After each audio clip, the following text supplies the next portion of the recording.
महाराष्ट्राच्या राजकारणात पुन्हा एकदा नंबर गेमचा मोठा खेळ रंगतोय आणि हा खेळ आहे थेट सत्तेच्या बळाचा.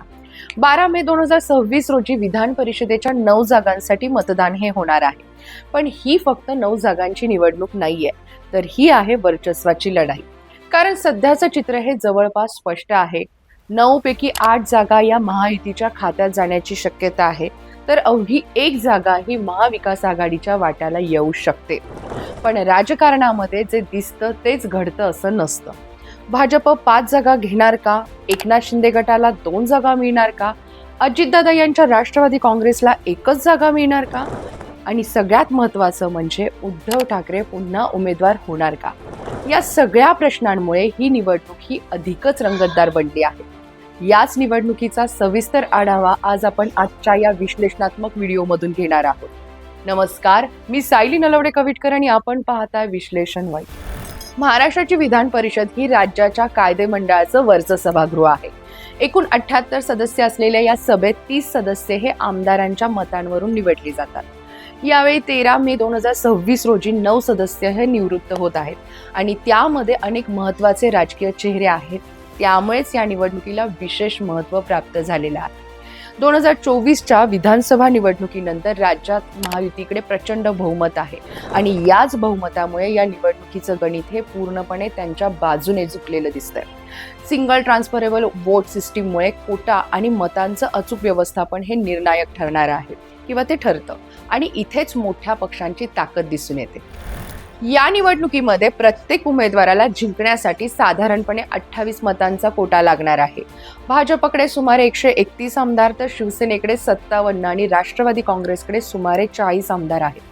म्हणजेच काय, तर महायुतीकडे एकत्रितपणे 230 पेक्षा जास्त आमदार आहेत, जे 8 उमेदवार सहज निवडून आणण्यासाठी पुरेसे आहेत.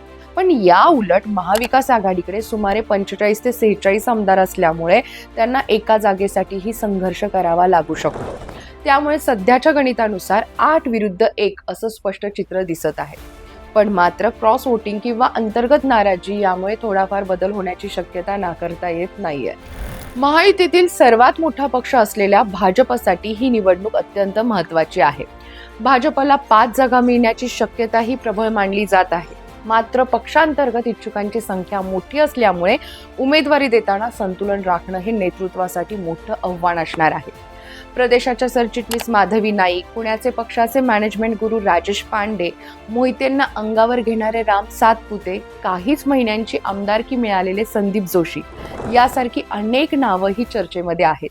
आणि त्याचबरोबर ती विधानसभेवेळी अनेकांना पक्ष नेतृत्वाने दिलेला विधान परिषदेचा शब्द.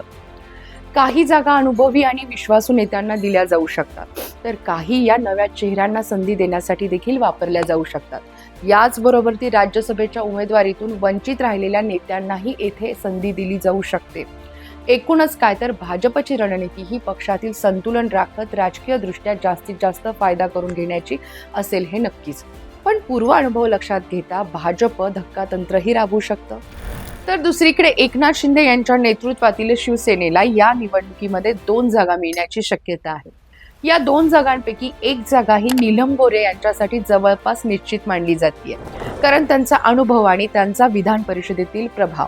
तर दुसऱ्या जागेसाठी शीतल म्हात्रे आणि शायना एनसी यांच्यासारख्या नेत्यांची नावं देखील चर्चेमध्ये आहेत. मात्र मर्यादित जागा आणि जास्त इच्छुक यामुळे पक्षांतर्गत नाराजी निर्माण होऊ नये हे शिंदे यांच्यासमोर मोठं आव्हान असेल. त्यामुळे शिंदे समतोल नेमका कसा राखतात हे पाहणं देखील तितकंच महत्त्वाचं ठरणार आहे. राष्ट्रवादी काँग्रेसच्या संख्याबळाचा विचार केला तर 1च जागा मिळण्याची शक्यता आहे. पण ही 1 जागा देखील अत्यंत महत्त्वाची आहे. या एका जागेसाठी जय पवार यांचं नाव चर्चेत असून पवार कुटुंबातील युवा नेतृत्व पुढे आणण्याचा प्रयत्न म्हणून ही संधी पाहिली जात आहे. याशिवाय इतर काही नावं चर्चेत असली तरीही जय पवार यांच्याकडे विशेष लक्ष आहे. ही उमेदवारी ही केवळ राजकीय निर्णय न राहता भविष्यातील नेतृत्वाची दिशा ठरवणारी ठरू शकते. त्यामुळे जय पवार यांची राजकीय एंट्री हे या निवडणुकीचं प्रमुख वैशिष्ट्य ठरू शकतं. महाविकास आघाडीकडे फक्त 1च जागा असल्यामुळे आता सगळं लक्ष उद्धव ठाकरे यांच्या निर्णयाकडे लागलेलं आहे. त्यांचा कार्यकाळ संपत असल्याने ते पुन्हा उमेदवार होणार का हा मोठा प्रश्न आहे. जर त्यांनी उमेदवारी स्वीकारली तर त्यांची निवड बिनविरोध होण्याची शक्यता आहे आणि यामुळे महाविकास आघाडी देखील एक संघ राहू शकते. मात्र त्यांनी निवडणूक लढवली नाही तर काँग्रेसकडून या जागेवरती दावा केला जाऊ शकतो. अशा परिस्थितीमध्ये आघाडीमध्ये तणाव देखील निर्माण होण्याची शक्यता नाकारता येत नाहीये. त्यामुळे हा निर्णय हा केवळ एका उमेदवाराचा नसून संपूर्ण आघाडीच्या भवितव्यावरती परिणाम करणारा नक्कीच ठरू शकतो. आता वळूयात या निवडणुकीच्या मुख्य मुद्द्याकडे. या संपूर्ण निवडणुकीमध्ये देवेंद्र फडणवीस यांची भूमिका अत्यंत महत्त्वाची ठरणार आहे. महायुतीतील सर्वात मोठा पक्ष भाजप असल्याने उमेदवारांची निवड, जागांचं वाटप आणि सहयोगी पक्षांशी समन्वय साधणं ही जबाबदारी त्यांच्या खांद्यावर आहे. ते 5 जागा सुरक्षित करताना सहयोगी पक्षांना समाधानी ठेवण्याचा प्रयत्न करतील. याशिवाय विरोधकांमध्ये फूट पाडण्याची किंवा क्रॉस वोटिंग घडवून आणण्याची शक्यता देखील नाकारता येत नाहीये. एकूणच काय तर त्यांची रणनीती ही विधान परिषदेमध्ये महायुतीचं वर्चस्व पूर्णपणे प्रस्थापित करण्याची असेल. सध्याच्या परिस्थितीमध्ये महायुतीची विधान परिषदेमध्ये सुमारे 40 सदस्यांची ताकद आहे. जर त्यांनी या निवडणुकीमध्ये 8 जागा जिंकल्या तर ही संख्या 48 होईल. यामुळे महायुतीला विधेयकं सहजपणे मंजूर करता येतील, विरोधकांचा प्रभाव कमी होईल आणि विधान परिषदेमध्ये महायुतीचं मोठं वर्चस्व अधिक मजबूत होईल. हे महायुतीसाठी मोठं राजकीय यश मानलं जाईल. एकूणच पाहता 12 मेच्या निवडणुकीमध्ये महायुतीच्या 8 आणि महाविकास आघाडीच्या 1 जागेचं चित्र हे स्पष्ट दिसत आहे. मात्र उमेदवारांची निवड, पक्षांतर्गत लॉबिंग आणि उद्धव ठाकरे यांचा निर्णय हे घटक अंतिम निकालावरती परिणाम करू शकतात. ही निवडणूक ही महाराष्ट्राच्या राजकारणाला नवी दिशा देणारी ठरू शकते. तुम्हाला काय वाटतं? कोणाला संधी मिळावी आणि कोण जिंकावं?